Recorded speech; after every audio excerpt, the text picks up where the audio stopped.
আজ দার্জিলিংয়ে একটু ভারী বৃষ্টিপাত হতে পারে, বাকি সবই জায়গায় বাকি সব জায়গাতে হালকা থেকে মাঝারি বৃষ্টিপাত থাকবে।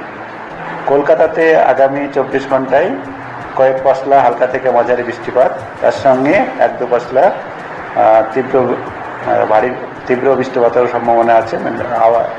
2 থেকে 3 সেন্টিমিটার আওয়ারলি যেটা আমরা বলি ইন্টেন্স বৃষ্টি, সেটা হওয়ার সম্ভাবনা আছে আগামী 24 ঘন্টাতে। আর 24 ঘন্টায় কলকাতাতে ভারী বৃষ্টিপাতও হয়ে যেতে পারে। মৎস্যজীবীদের গভীর সমুদ্রে মূলত আমাদের উত্তর বঙ্গোপসাগরে যাওয়ার জন্য আগামী 25 তারিখ পর্যন্ত মানা করা হয়েছে যেতে। এই হচ্ছে এখন আমাদের ওয়েদার আপডেট। কলকাতা পুরো 24 ঘন্টায় ওভারঅল আপনি বলছেন যে সোমবার অবধি, তো কলকাতায় বাকি দিনগুলোর কি অবস্থা? কলকাতায় কালকে পর্যন্তই মূলত বেশি থাকার সম্ভাবনা, তারপরে কলকাতাতে কম হওয়ার সম্ভাবনা। ঠিক আছে,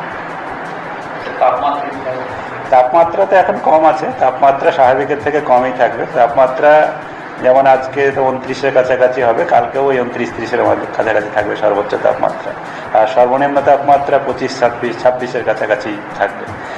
আর বৃষ্টিপাত সাথে সাথে তো আমাদের বৃষ্টিপাত যখন না হবে তখন হিউমিডিটি থাকবে, কিন্তু এখন আমাদের আগামী 24 ঘন্টাতে তো কয়েক পশলা হালকা থেকে মাঝারি বৃষ্টিপাত হবে। ঠিক আছে, হ্যাঁ, রাতের দিকেও বৃষ্টিপাতের সম্ভাবনা আজকে থাকছে। এখন যেমন 1-2 পশলা হয়ে গেছে তেমনি আবার আজকে আমাদের রাতের দিকে আবার বৃষ্টিপাতের সম্ভাবনা থাকবে কলকাতাতে। বজ্রবিদ্যুতের আছে, বৃষ্টিপাত যেটা হবে সেটা তার সঙ্গে সঙ্গে 1-2 জায়গাতে বজ্রবিদ্যুতের সম্ভাবনা আছে। তবে কালকের থেকে বজ্রবিদ্যুতের ইন্টেন্সিটিটা আজকে তীব্রতাটা কম হওয়ার সম্ভাবনা থাকবে। ঠিক আছে, বজ্রবিদ্যুৎ আজকেই থাকবে, যে বৃষ্টিপাতটা হবে তার সঙ্গে কোথাও কোথাও বজ্রবিদ্যুৎ সহ হওয়ার সম্ভাবনা থাকবে।